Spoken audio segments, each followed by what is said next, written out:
우리 앞뒤 좌우분과 함께 인사 나눌까요? 반갑습니다. 주님의 이름으로 축복합니다라고 인사하겠습니다. 반갑습니다. 주님의 이름으로 축복합니다. 오늘은 하나님의 백성이라는 제목으로 하나님의 말씀을 전하고자 합니다. 오늘 본문 말씀의 배경을 살펴보면 현재 야곱은 하나의 초대장을 받은 상황입니다. 무슨 말이냐면 이 초대장은 자신의 자식들이 양식을 구하기 위해 애굽에 내려갔다가 가지고 온 초대장이었습니다. 그런데 놀라운 것은 이 초대장을 보낸 사람이 바로 누구냐? 죽은 줄만 알고 있었던 요셉이 보낸 초대장이었다라는 것이죠. 야곱은 처음에는 이 사실을 믿을 수 없었습니다. 자녀들이 와서, 자식이 다가와서 이렇게 됐습니다 라고 자초지종 설명을 했는데 이해가 안 되는 거예요. 납득이 안 됐던 거죠. 그래서 창세기 45장 25절에 이렇게 말을 합니다. 야곱이 그들의 말을 믿지 못하여 어리둥절하더니 라고 적혀 있어요. 그러니까 못 믿었다라는 것이죠. 평생 죽은 줄만 알았던 요셉이 살아있다라니, 그 소식을 처음 접한 야곱은 이 말도 안 되는 소리였다라는 것입니다. 그러나 이내 야곱은 요셉이 자기를 태우려고 보낸 애굽의 수레를 보고 나서 믿을 수밖에 없었다라는 것이죠. 아, 정말 요셉이 살아있었구나. 내 자식이 살아있었구나. 얼마나 좋았을까요? 야곱은 무엇보다도 요셉이 살아있다는 그 사실이 기뻤을 것입니다. 그리고 그 자식이 그냥 살아있어 준 것만으로도 너무 고마운데 이 요셉이 당시의 대제국이라고 일컬어지는 이 애굽에서 총리로 지내고 있다라니 얼마나 좋았을까요? 얼마나 감사했을까요? 그리고 온 땅에 흉년이 들어서 먹을 거리가 없는데 요셉이 지금 부르는 거잖아요. 아버지 곳으로 오십시오. 이 초대를 받았으니 얼마나 기쁘고 감사할까요? 그래서 야곱은 요셉의 초대에 즉각 응했습니다. 그곳으로 내려가기로 마음을 먹은 것이죠. 여기까지가 오늘 본문 말씀의 배경이 되는 상황인데요. 근데 야곱이 경험한 이 상황을 보면 정말 한 편의 영화나 드라마 같은 장면 같습니다. 죽었다고 생각했던 아들이 살아 있었고, 더군다나 그 아들이 애굽의 총리가 되어 있고, 그리고 지금 자신을 부르는 이 모습이 정말 한 편의 영화 같은 그런 모습이라는 것이죠. 누가 말하지 않아도, 설명하지 않아도 야곱은 무척 기뻤을 것입니다. 무척 즐거웠을 것이에요. 내라고 하는 그 길이 아들을 만난다라는 그 생각에 요셉이 얼마나 변했을까, 얼마나 달라졌을까, 어떻게 지내고 있을까, 궁금함과 기대감, 이런 어떤 마음을 품고 내려갔을 것입니다. 그런데 그럴 줄 알았는데 오늘 말씀을 보니까 저희가 예상한 것과는 달리 현재 야곱의 마음은 전혀 기뻐 보이지 않다라는 것입니다. 오늘 본문 말씀을 보니까 야곱이 그런 기쁜 마음이 아니라는 거예요. 무슨 일이 일어난 것일까요? 한 절씩 살펴보겠습니다. 1절 말씀을 보면 이스라엘이 모든 소유를 이끌고 떠나 브엘세바에 이르러 그의 아버지 이삭의 하나님께 희생 제사를 드리니, 여기서 성경 기자는 야곱에게 이스라엘이라는 이름을 붙여주는데요. 네, 우리가 알다시피 이 이스라엘이라는 이름은 야곱이 야복강에서 당시 어떤 사람과 씨름하는 가운데 그분이 하나님의 현원한 천사라는 것을 알아채고 아주 간절히 매달리죠. 형과의 이 문제를 해결해 달라고. 근데 그때 이제 환도표를 치게 되고 그때 얻은 이름이 바로 이스라엘입니다. 근데 이때 이 이스라엘이라는 이름이 쓰여진 이유가 무엇이냐면 야곱이 이 애굽으로 이주한 것이 야곱의 개인적인 사건이 아니라 장차 하나님의 뜻을 쫓아 형성될 언약 백성의 대표자로서 이주했다는 것을 말해주는 것입니다. 그러니까 하나님의 계획이 그 안에 있다라는 거예요. 어쨌든 이렇게 그 계획이 있는 가운데 야곱이라고 이스라엘이라고 불리는 야곱이 모든 소유를 이끌고 자신이 거하던 곳을 떠납니다. 그런데 너무 기뻐서 바로 애굽에 갈 줄 알았는데 애굽으로 향하지 않고 브엘세바로 갔다라는 거예요. 브엘세바에 이르게 돼서 그곳에서 하나님 앞에 희생 제사를 드립니다. 브엘세바는 어떠한 곳이었을까요? 브엘세바는 야곱에게 있어서는 아주 특별한 장소였습니다. 왜냐하면 자신의 할아버지 아브라함과 아버지 이삭이 하나님께 제단을 쌓았던 곳이기 때문이에요. 그러니까 다시 말해서 이곳이 온전히 하나님께 드려지는 예배 장소였고, 또한 매우 중대한 결정과 결심을 드러낼 때에 이 장소가 있었다라는 것이죠. 그러니까 야곱은 지금 무언가 중대한 결정과 결심을 해야 되는 것입니다. 그냥 기뻐서 마냥 갈 줄 알았는데 무언가 야곱의 마음 가운데 걸림이 있었다라는 거예요. 무슨 일 때문에 야곱은 브엘세바에 왔고 이곳에서 희생 제사를 하나님께 드린 것일까요? 그 이유는 지금 야곱의 마음이 아주 큰 두려움으로 가득 차 있다라는 것입니다. 아주 큰 두려움. 무엇이 야곱을 이렇게 두렵게 만들었을까요? 내 자식이 총리인데, 대제국의 권력가인데 왜 야곱은 두려워했을까요? 야곱은 잃었던 아들을 살아 생전에 다시 보게 된다라는 이 감격 때문에 성급히 애굽 이주를 결정합니다. 그러나 야곱은 여행 도중 자신의 경솔함을 깨닫게 돼요. 이게 무슨 말이냐면 야곱에게는 애굽에 가서는 안 될 몇 가지 이유를 가지고 있었다라는 거예요.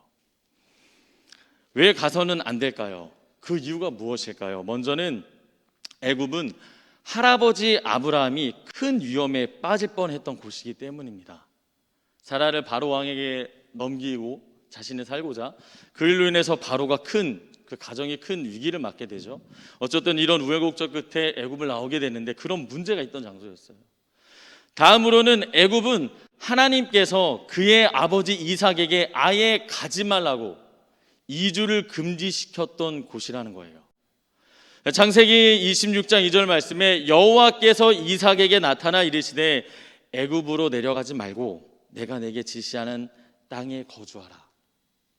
그러니까 야곱은 애굽에 대한 할아버지 아브라함과 아버지 이삭의 이야기를 듣고 자란 거예요. 그래서 애굽 땅은 가면 안 되는구나, 좀 피해야 되는구나 라는 것이 있었다라는 겁니다. 그리고 애굽으로 간다라는 것은 하나님께서 그의 할아버지 그리고 아버지에게 약속으로 주신 그 땅을 떠난다는 의미이기 때문에 처음에는 막 설레고 좋아했다가 이것이 딱 생각이 나니까 고민이 되는 거예요. 두려워지기 시작했다라는 겁니다. 내가 내려가도 되나? 그래서 결국 야곱은 애굽으로 내려가는 것이 아니라 이것이 하나님의 뜻이 맞을까를 고민하게 되고, 그리고 두려움 가운데 하나님 앞에 나아가게 됐다라는 거예요. 하나님, 내가 애굽 땅에 내려가도 됩니까? 하나님, 제가 애굽 땅에 가도 될까요? 라고 이 질문을 하기 위해 이곳에 들렸다라는 것입니다. 하나님은 이런 야곱의 마음을 아시고 야곱을 부르십니다. 46장 2절 말씀, 그 밤에 하나님이 이상 중에 이스라엘에게 나타나 이르시되 야곱아 야곱아 하시는지라. 야곱이 이르되 내가 여기 있나이다 하매 하나님께서 아주 따뜻한 목소리로 야곱의 이름을 부르십니다. 두려워하고 있는 야곱을 불러주시는 거예요. 그리고 이렇게 말씀하십니다. 하나님이 이르시되 나는 하나님이라 내 아버지 하나님이니 애굽으로 내려가기를 두려워하지 말라. 내가 거기서 너로 큰 민족을 이루게 하리라.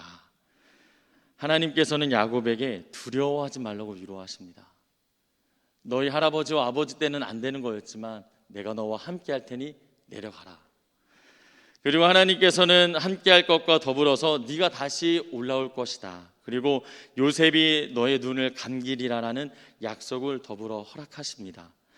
야곱은 이 말씀으로 인하여 두려웠던 마음을 위로받게 되고, 그리고 이 두려움을 내려놓을 수 있게 되었습니다. 그리고 하나님의 인도하심을 신뢰하는 마음으로 그제서야 기쁨으로 애굽에 내려갔다라는 거예요.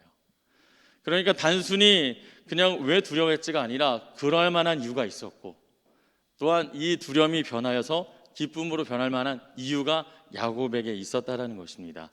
그럼 오늘 이 야곱의 모습을 통해서 오늘을 살아가는 저와 여러분들에게 주는 교훈은 어떠한 교훈이 있을까요? 세 가지의 교훈이 있는데요. 첫 번째는 하나님의 백성은 모든 일에 자신의 뜻이 아닌 하나님의 뜻을 먼저 살펴봐야 한다는 것입니다. 믿으십니까? 하나님이 먼저인 거예요. 야곱은 애굽으로 가는 광야를 건너기 전에 자신의 경솔함을 깨닫고 하나님의 뜻을 바로 여쭈었습니다. 근데 원래 야곱은 이전에 이런 사람이 아니었어요. 자신이 원하는 것이 있으면 어떻게든 얻어야 했습니다. 장자권도 자신이 꾀를 피워서 뺏어야 됐고요. 재물도 그렇게 했고요. 여러 가지 사건을 보면 야곱은 하나님의 뜻보다는 자신이 보기에 좋으면 그 뜻을 이루며 살아가는 그런 사람이었다라는 겁니다. 그런데 그랬던 야곱이 지난 세월 많은 풍파를 맞이하면서 하나님의 놀라운 은혜들을 경험하면서 하나님의 뜻을 우선시하는 자로 뒤바뀌었다라는 겁니다. 야곱의 가족이 애굽 이주하는 일은 분명히 기쁜 일이었습니다. 다른 사람 누구와 보더라도 굉장히 축하한 일이었습니다. 하지만 이제 야곱은 자신의 어떤 생각보다 그리고 어떠한 사람들의 의견보다 하나님의 뜻이 우선이었다는 거예요. 하나님 어떠하십니까? 하나님 어떻게 생각하십니까? 하나님께 나아가 묻는 것이 가장 먼저였다라는 겁니다. 이것은 오늘을 살아가는 저와 여러분에게 무척 중요한 것을 제시합니다. 우리는 종종 나의 생각과 경험을 토대로 나의 삶을 선택하고 살아가는 모습을 보게 됩니다. 내가 생각했을 때 이게 옳지, 그러면 이렇게 사는 게 맞지 않아? 이게 가장 나은 거잖아. 그리고 그 길을 걸어가는 모습을 봅니다. 그러다 보니 일이 힘들어지고 어려워지면 다시 죽게 돌아오는 모습도 보긴 하는데요.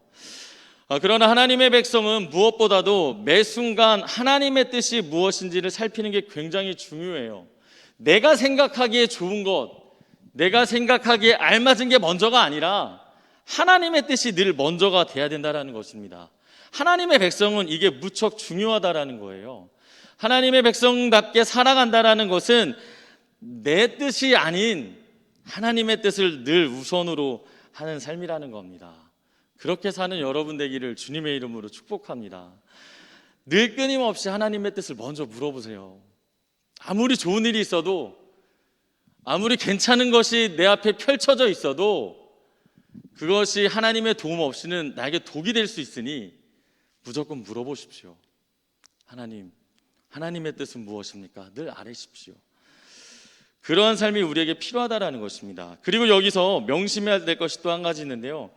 하나님의 뜻을 먼저 살핀다라는 것은 어떤 의미가 있냐면 하나님의 뜻에 내가 온전히 순종하겠다라는 의미도 담겨 있다라는 거예요.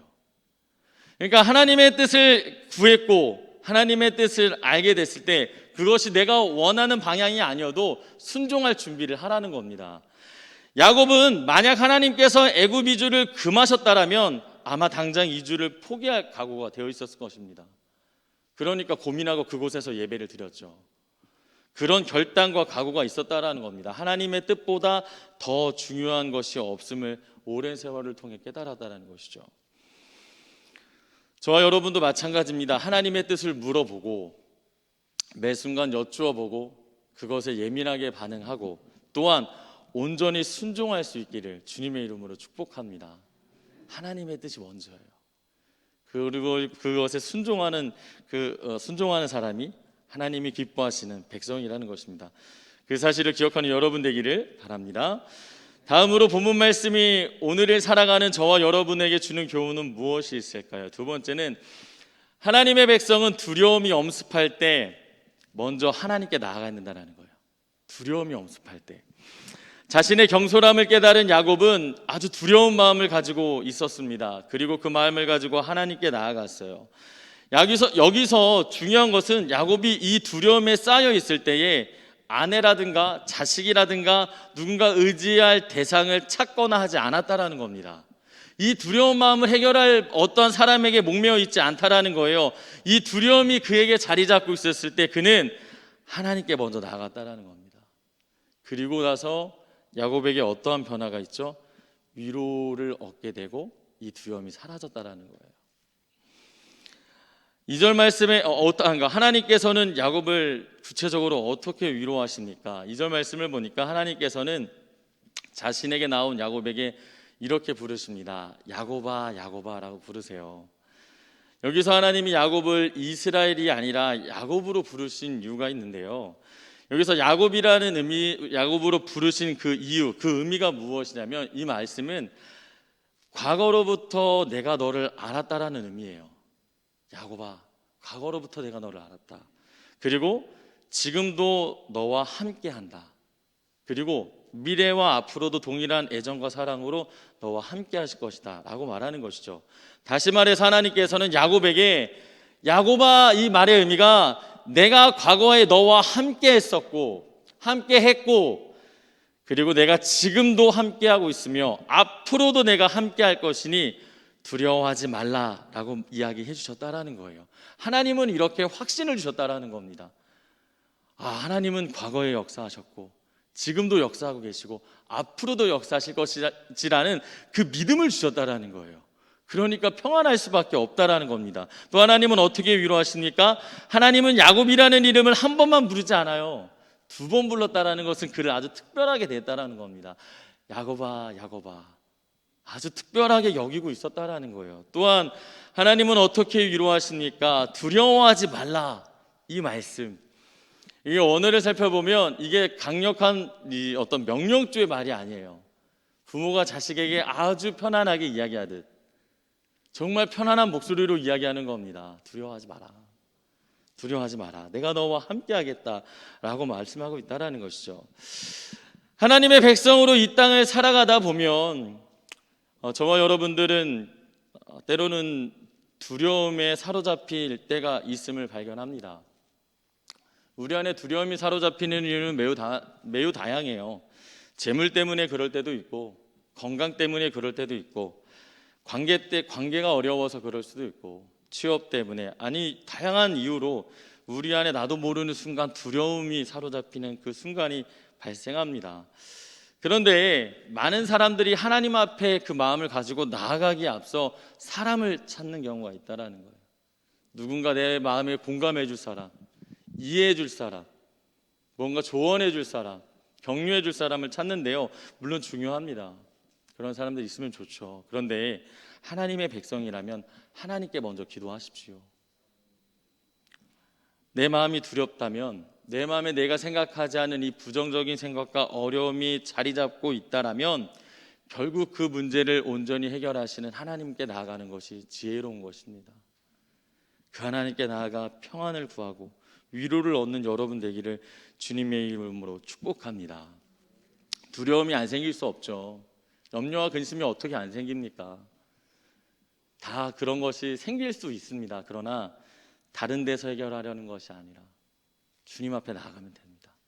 그 길을 오늘 이 말씀을 통해서 우리에게 허락하신 거예요.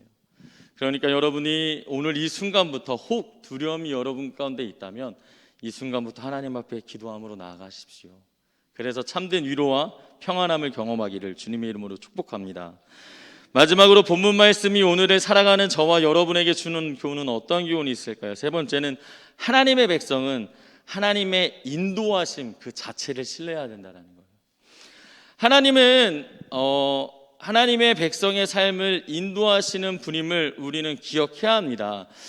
요셉이 총리가 된 자신을 바라보는 형들, 그 두려워하는 형들에게 무엇이라고 말을 하냐면 창세기 45장 5절 말씀에 당신들이 나를 이곳에 팔았다고 해서 근심하지 마소서, 한탄하지 마소서. 하나님이 생명을 구원하시려고 나를 당신들보다 먼저 보내셨나이다. 아멘. 이 고백에서 무엇이 발견돼요? 이 모든 상황은 하나님의 인도하심이 있었다라는 거예요. 나를 팔았지만 하나님의 인도하심이었어요. 마찬가지로 3절과 4절 말씀에 하나님의 인도하심을 깨달을 수 있습니다. 내가 거기서 너로 큰 민족을 이루게 하리라. 그리고 내가 너와 함께 애굽으로 내려가겠다. 너를 인도하여 다시 올라오게 하겠다. 요셉이 그의 손으로 내 눈을 감기리라. 이 말씀은 야곱아, 내가 너와 너의 민족을 인도할 거다라는 말이라는 겁니다. 하나님께서는 분명하게 인도하신다고 말씀하고 계시다라는 거예요. 이 말씀은 오늘을 살아가는 저와 여러분, 이 땅에 있는 모든 하나님의 백성들에게 적용이 됩니다. 우리는 때로는 일이 형통하지 못하고 어려움이 있고 힘듦이 있을 때 하나님의 인도하심을 느끼지 못한다고 고백할 때가 있어요. 그러나 내가 느끼지 못하는 것이지 여전히 하나님은 저와 여러분의 삶을 끊임없이 인도하고 있다는 것입니다. 믿으십니까? 인도하고 계세요. 쉬지 않고 멈추지 않고 인도하고 계십니다. 우리는 하나님의 인도하심 하면 형통만을 생각합니다. 하나님이 인도하시니까 형통하지. 그래서 시편 23편 2절과 3절, 그가 나를 푸른 풀밭에 누이시며 쉴만한 물가로 인도하시는도다. 내 영혼을 소생시키시고 자기 이름을 위하여 의의 길로 인도하시는도다. 이런 형통한 일이 잘 풀리고 좋을 때 하나님의 인도하심에 대해서 우리가 강하게 이야기를 하는데요. 그런데 이어서 나오는 그 말씀에 주목해 보십시오. 내가 사망의 음침한 골짜기를 다닐지라도 해를 두려워하지 않을 것은 주께서 나와 함께 하심이라. 사망의 음침한 골짜기, 즉 죽음의 골짜기, 생각지 못한 어려움과 괴로움 속에서 내 일이 풀리지 않고 답답하고 고통스러운 이 상황 속에서 나 혼자 그 죽음의 골짜기를 지나고 있는 게 아니라 여전히 하나님께서 우리를 인도하신다라는 거예요. 물론 다 이해할 수는 없습니다. 나에게 왜 이런 일이 발생하는지, 나에게 왜 이런 어려움이 있는지 다 알지는 못해요. 하나님의 연단일 수도 있고 훈련일 수도 있고 다양한 이유가 있겠죠. 하지만 분명한 것은 하나님의 말씀은 이 순간에도 하나님은 우리와 함께 하신다라는 거예요. 인도하고 계시다라는 겁니다. 그렇다면 양된 저희는 목자 되신 주님을 어떻게 바라봐야 될까요? 신뢰함으로 바라봐야 되죠. 좋은 일이 있거나 안 좋은 일이 있거나 기쁜 일이 있거나 슬픈 일이 있거나 여전히 하나님은 나의 삶을 인도하시니 내가 하나님을 신뢰합니다. 그것이 하나님의 백성에게 나타나야 될 귀한 고백이라는 것입니다. 좋은 일만 일어나면 얼마나 좋아요. 그러나 그렇지 않잖아요. 좋은 일이 안 일어날 때 우리가 하나님께 버림받은 거 아니잖아요. 하나님은 그 가운데도 역사하고 계시다고요. 끊임없이 인도하고 계세요. 놓지 않으십니다. 버리지 않으세요. 놔두지 않으십니다. 우리를 너무나도 사랑하시니 그 손길을 우리가 느끼고 온전히 신뢰할 수 있기를 축복합니다. 말씀을 마치고자 합니다. 사랑하는 성도 여러분, 오늘 주신 말씀처럼 나의 뜻보다 하나님의 뜻을 먼저 구하십시오. 여러분들의 기도에 있어서 하나님 나의 뜻이 이렇게 이루어지길 원합니다 라는 기도 전에 하나님의 뜻이 이루어지게 하옵소서. 그게 가장 아름답습니다. 그리고 나의 삶 속에 나도 모르는 이 여러 상황 속에서 두려움이 엄습할 때 괴로워하고 슬퍼하고 또 사람에게 위로를 얻으려고 애쓰지 말고 하나님께 나아가시기 바랍니다. 그러면 야곱을 아주 다정하게 불러주셨던 것처럼 여러분들을 불러주실 거예요. 위로해 주시고 이 마음에 평안함이 임할 것을 확신합니다. 그리고 마지막으로 어떠한 상황에 처하든 하나님은 여전히 나를 인도한다는 그 사실을 기억하고 신뢰하기를 바랍니다. 신뢰하기를 바라요. 그럴 때 정말 하나님이 기뻐하시는 하나님의 백성다운 삶을 살 수 있을 것을 확신합니다. 그런 은혜가 있기를 바랍니다. 기도하겠습니다.